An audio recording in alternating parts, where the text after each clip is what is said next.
നമുക്ക് കർത്താവിന്റെ ഭവനത്തിലേക്ക് പോകാമെന്ന് അവർ എന്നോട് പറഞ്ഞപ്പോൾ ഞാൻ സന്തോഷിച്ചു.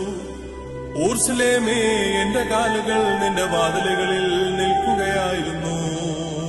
ആത്മച്ചിറകാൽ പാറും സോദരനെ ചേർക്കുകനാഥാ, ചിറകിൽ അത്യുന്നതനാം മണവാളാസ്തുതിയും ദൈവം ചൊല്ലി സ്തുതി പാടും നിങ്ങൾ.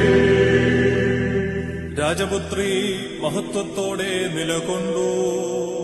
പള്ളി കരഞ്ഞു, ദുഃഖിച്ചു, നിൻ ശിഷ്യന്മാർ വ്യസനത്തിൽ മുഴുകി.